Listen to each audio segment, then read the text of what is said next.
What is up, YouTube? Welcome back to the channel. It's Christine with gaugegirltraining, an online meal planning and coaching service.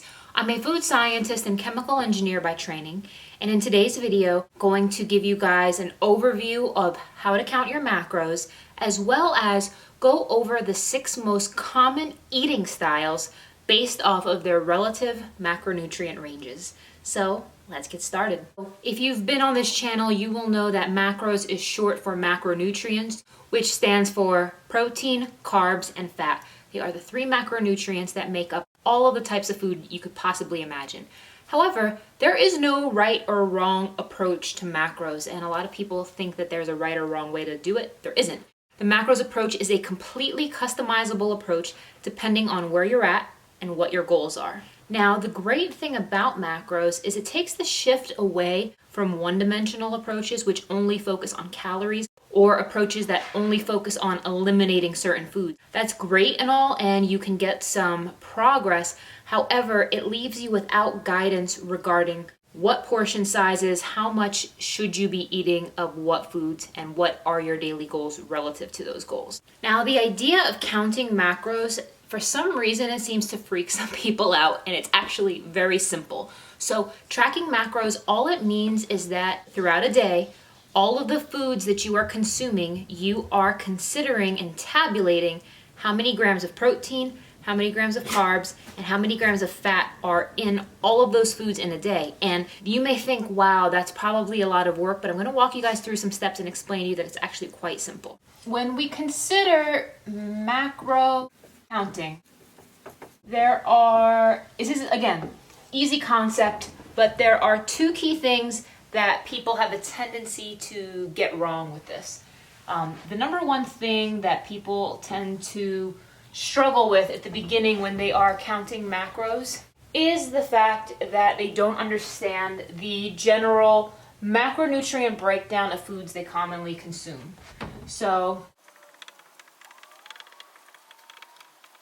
for instance, if you have no idea that a banana is all carbs, or any idea that chicken is protein, or any idea that an egg is protein plus fat, or almonds are fat plus protein, or that olive oil is fat, or that an avocado is fat plus protein plus fiber, or that even vegetables are carbs, you need to start understanding foods and being able to put them into the proper categories. That may sound so basic and so beginner for some, but for others who are just learning this approach, they have no idea that, broccoli is actually a carb. Yes, it has fiber in it, but it is considered a carbohydrate. That confuses some people. There's some tricky foods that they don't know what category they go into. So what I suggest you do under those circumstances is take a full day of eating of foods that you just regularly eat. Don't try to be in a diet. Don't try to be in a deficit.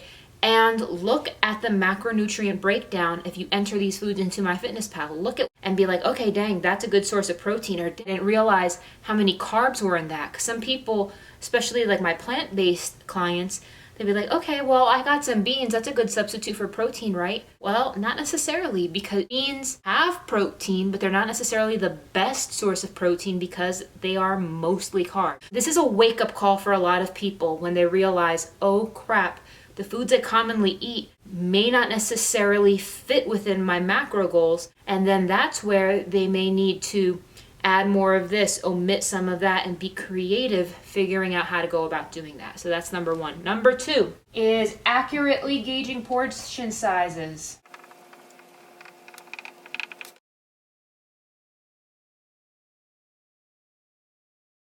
Crap, that's the actual portion of how much pasta I should actually be eating. This is the second wake-up call for a lot of people. And it's almost as if you kind of need to go through like a macros boot camp. Now, the thing is, when I say macros boot camp, meaning it's an extremely educational experience to go through a period of time where you actually measure and weigh out your foods and follow some menus. And the reason is it's going to give you a good gauge portion sizes. It's going to give you a good gauge of what a full day of eating looks like, and it's a great starting place for you to reach your goals. All right, So now that we understand some basics of counting macros, we're gonna go through and figure out the basic steps for how you set up your own macros. So with this, the number one thing you wanna do is determine your BMR. Your BMR is your basal metabolic rate. That is going to tell you how many calories you need to sustain your current body mass at rest. Use an online calculator. I like to use the Mifflin-St. Jean equation, but you can also use some others. Figure out your BMR. Once you have your BMR, you need to determine your activity calories. This is where a lot of people make some mistakes. Most people tend to over-exaggerate how much they're working out. So for instance, with your activity factor, if you're completely sedentary, I'd give you about a 1.2. If you are moderately active, you could be anywhere from a 1.3 to a 1.5. And this is if you're working out maybe 3 to 5 times a week. Now, I'm putting a range here for the 1.3 to 1.5, so don't be afraid to go to a 1.35 or a 1.38 or a 1.42, depending on where you are in that scale. If you are working out more, you'd probably be a 1.5 to 1.7. That's probably if you're in like that 5 to 7 times a week. Now, anything greater than 1.7, this is probably meaning you're working out 7 times a week, plus you're like on your feet all day. So that means you could be an athlete, you could be like a construction worker who's on your feet all day, and then you go to the gym. You could be a nurse. Somebody who is extremely active would get an activity factor right there. So you take your BMR, this is going to be a certain number of calories. You take your BMR times your activity factor. Take your BMR times your activity factor, and what that's going to give you is your TDEE. Now, that is your total daily energy expenditure. Once you have your total daily energy expenditure, you got to ask yourself, okay, what's my goal? If you want to lose weight, you would want to be in a deficit. You want to subtract 500 calories. If you want to maintain, you want to keep it the same. If you want to gain weight, I would say for lean gains, I'd go plus 300. Anything other than that, for serious weight gain, I'd say go plus 500 calories. Now, once you have your caloric goal, you know how many calories you want to eat in a day, the next step is setting up the macros. So like I said at the beginning of this video, there are 6 approaches that canvas the most common eating styles, and I'm going to talk about what those 6 approaches are based off of, your calories, and now it's going to be like, okay, how do I break that down into protein, carbs, and fat? The 6 most common macro approaches. And the first approach is probably what most of you guys think of when you think about macros, and I'm calling fitness/bodybuilder approach. So this is one way to set up macros, and this fitnessy bodybuilder approach is common to what you'll find on a lot of these YouTube channels, but it's not the only approach. So this has a tendency to be a higher protein protocol. Protein can be anywhere from 30 to 40%.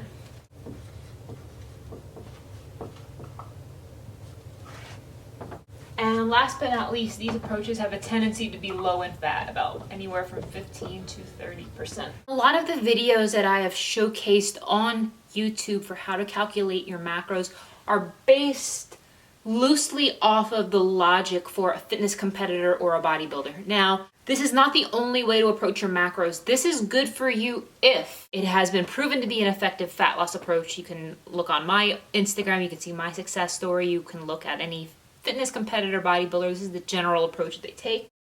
This does stimulate lean muscle growth. The high protein intake will increase your level of satiety. It will boost your hair, skin health. It doesn't eliminate any one single macronutrient, so that's a plus. And it can be adapted to suit a variety of eating styles. So if you're taking this general approach to your macros, you can make this paleo, you can make this vegetarian, you can make this vegan by using vegan foods to hit these macros. You can use paleo foods to hit these macros. You can make this gluten-free, lactose-free, pescatarian.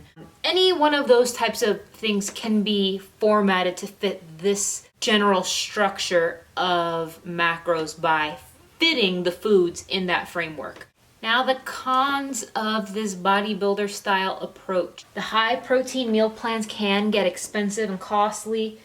The lower fat eating style, it does require more of a conscious effort to alter your cooking techniques. You're going to be using less sauteing, more steaming and grilling. It can be challenging to gauge your fat intake of foods when you're eating out. Hitting your protein macros often requires supplementation. It can get repetitive if you are not creative. This is not ideal for those with kidney or liver problems. You do need to be mindful of the composition of sauces and condiments, as they do tend to add sugar and fat, which will throw off your macros if you're not careful. And high protein, very high protein, can introduce digestion issues initially if your body is not used to it.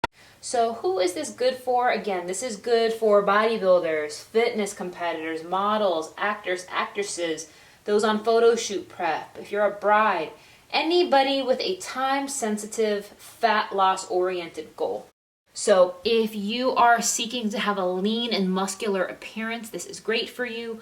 If you need to lose less than 20% of your current body mass, and individuals who may have plateaued on some sort of fad diet, this is really good for you. The next approach I'm going to discuss is low carb, high fat. Now, this protocol has a tendency to be moderate in protein. So this is around 20 to 30% protein. If you're eating this way, you're not eating as much protein as a bodybuilder. Now, this does have a lot more fat. It can have anywhere from 45 to 70% fat, and it is relatively low carb, anywhere from 10 to 25% carb. So again, low carb, high fat, 20 to 30% protein, way less protein than a fitness bodybuilder. Lower in carb, 10 to 25%, and way higher in fat, 45 to 70% of your calories from fat. Now, this is great for those of you who struggle with maintenance, those of you who want something a little bit more sustainable. You like your fats, you like your avocado, you probably like to cook in olive oil. The purpose of reducing carbs and increasing fat, this is great for those of you who have insulin resistance. Check out my videos on insulin resistance. Now, the pros of this style of eating is it's great for maintaining a healthy lifestyle. Now, this low carb, high fat approach, this is where a lot of people who kind of do that Whole30 kind of style of eating, a little bit more paleo, has a tendency to be in this low carb, high fat range of macros. It does improve your insulin resistance. It will help stabilize your blood sugar because you are pretty high in fats. It will reduce your risk for type 2 diabetes. It will improve your cognitive function. This is great. Improved hormone regulation. Flexibility to enjoy higher fat foods without completely giving up your carbs. So that's a really nice thing about this. And it helps to eliminate sugar addiction. Now, there are some cons to this approach. Cons, it's not ideal for necessarily optimizing your performance in the gym. So if you are going for PRs, if you are going for strength, if you are going for speed, if you are going, it can be restrictive because the carbs are a bit limited. Your initial weight loss is going to be water weight because you are, again, eliminating carbs. And 1 gram of carbs holds approximately 3 grams of water, so that reduction in the initial carb intake is going to give you a drop in water weight. So don't think you're losing weight, you're losing water.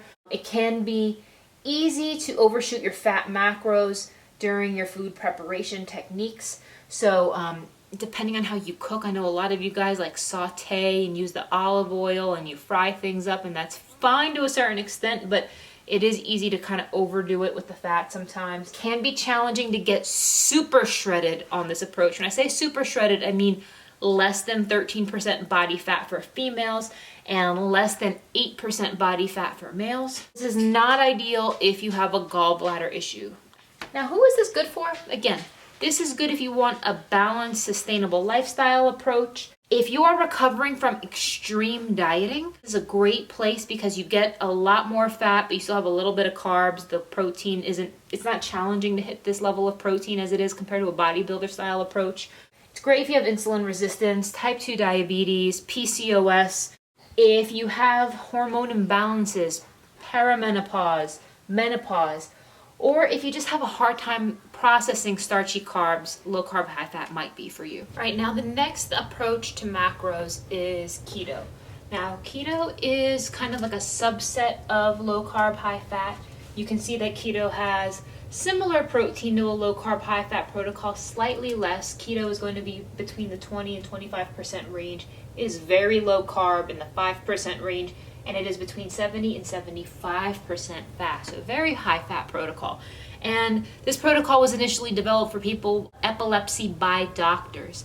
The ketogenic approach to nutrition is a way that allows the body to utilize fat as a fuel source, and as a result, once your body becomes fat adapted, it becomes way easier for the body to pull off of stored body fat as an energy source. So it works very well for a lot of different people. This is great for maintaining a healthy lifestyle for some individuals. It is very good for endurance athletes and those who do perform like low intensity, steady state style training, like a distance runner. This is good if you want to improve your hunger cravings and your satisfaction in between meals, stabilizing your blood sugar, reducing your risk for type 2 diabetes, improving your mental clarity, improving your hormone regulation. It's good because it also provides firm boundaries for foods to be avoided. So for some of you who do struggle with dieting, if you just completely eliminate carbs, for some people, that's a firm boundary that works well for some individuals. And it does allow a wide variety of delicious foods that are commonly off limits under conventional diets. So things like eggs, like whole eggs, olives, bacon, butter, cheese, cream. These are all things that are commonly eliminated, and it's not necessarily ideal for optimizing performance in a gym. Now, that doesn't mean you can't have a good workout on keto, but if performance, meaning your speed, your strength, your output, any kind of actual athletic performance need is not necessarily going to be optimized under this type of approach without some added supplementation. This can be restrictive with respect to your carb intake, as I stated before, that it is very low carb. Again, your initial weight loss is going to be based off of water weight. It can be challenging to gain some lean muscle mass. It can be challenging to get super shredded on this approach. You can shred on this approach, but when I say super shredded, meaning less than 13% body fat for women, less than 8% body fat for men. And it's not ideal for those with gallbladder issues. So who should do keto? If you have insulin resistance, so if you're a person with A1C levels greater than 5.7, this is something that you can have measured in your blood, 8 pounds or more to lose, this is a great place to start. All right, guys, so macros approach number 4. This is an approach I've never talked about really on YouTube before. And I'm specifically talking about the endurance athlete. An endurance athlete, in my opinion, is somebody who performs any style of training, specifically more cardio-based, for sessions of 90 minutes or longer in one session. So once you hit above about 90 minutes per session, I'm talking distance runners, triathletes, people who are just any sort of endurance athlete. Once you hit above and beyond that threshold, you're going to need to supplement your body with a lot more carbs because you're going to end up depleting your body's glycogen stores. So for this reason, this style of eating for an endurance athlete is completely different. So you'll see that their protein is moderate. We're in that 15 to 25% protein range. Again, this is going to vary depending on what you're trying to accomplish. The carbs are high, 50 to 65% carbs, and the fats are moderately low, 15 to 25%. Now, these are ranges, and they can be tailored based off of what you're going to be doing, but just note that this style of person is going to be at a relatively high amount of carbs. This works really well for those who need muscle and liver replenishment during their training sessions. This is going to ensure maximum endurance. When you are an endurance athlete, you're not worried about like micro counting your carbs and net carbs and things like you're not worried about about eating too much. You're worried about being properly fueled. It's not so much about weight loss under these circumstances, and granted that can happen. It's about having the appropriate fuel to perform. So endurance being that number one goal. This will support muscle growth. It will prevent you hitting the wall, which is when your body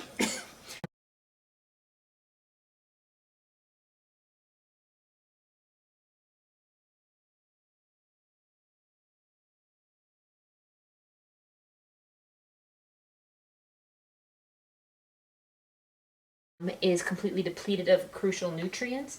It will sustain high glycogen levels. It will allow you to enjoy some higher carbohydrate food. That is a pro in my book, because you get to eat pasta and rice, and it's good for improving your recovery, and this will improve your overall body composition. This style of eating is excellent for ectomorphs, excellent for endurance athletes. The cons of this approach is, for some people, it can be very overwhelming to eat all the food. You're going to be eating a lot more food. This can lead to weight gain if your training volume is reduced and your food intake remains the same. So let's say you're training for a marathon or half marathon, and you're used to doing long runs. You're used to running 10 miles. You're used to running just a lot, and you're burning a lot of calories. But let's say your marathon training is over, and then you're just still used to eating that way. You will have to dial that back. And I think one problem with endurance athletes, I used to be a distance runner, and I became a distance runner because I wanted to lose weight, not necessarily because I truly enjoyed the distance running. I liked it, don't get me wrong, but I really wanted to lose weight.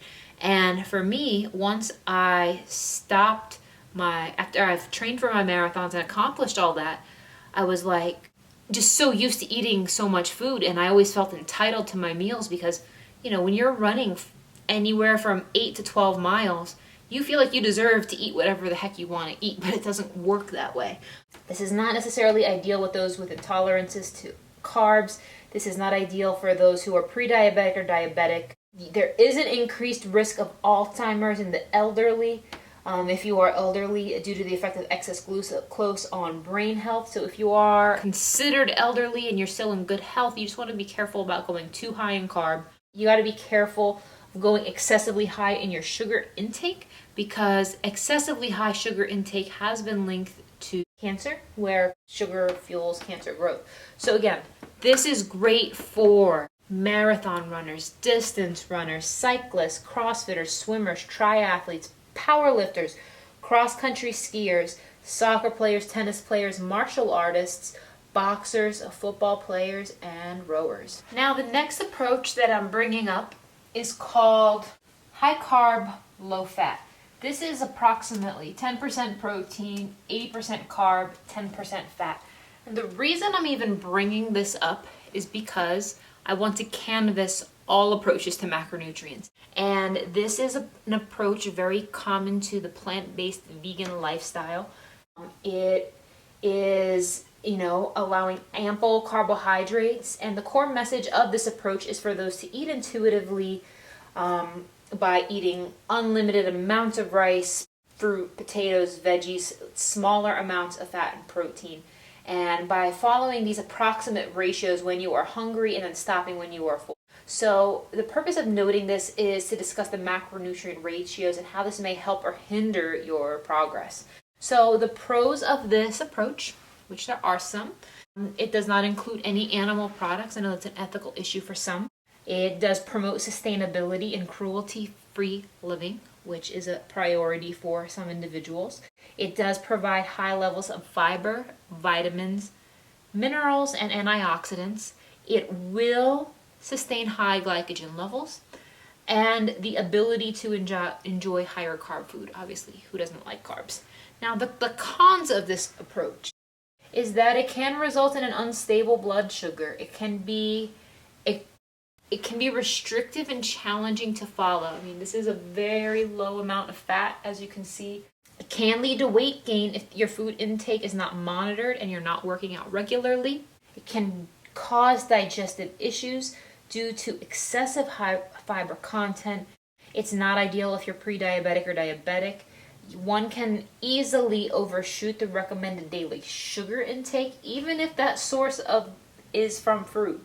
It does put you at an increased risk of Alzheimer's in the elderly due to the effect of excess glucose on brain health. It is not ideal with those intolerances to carbs.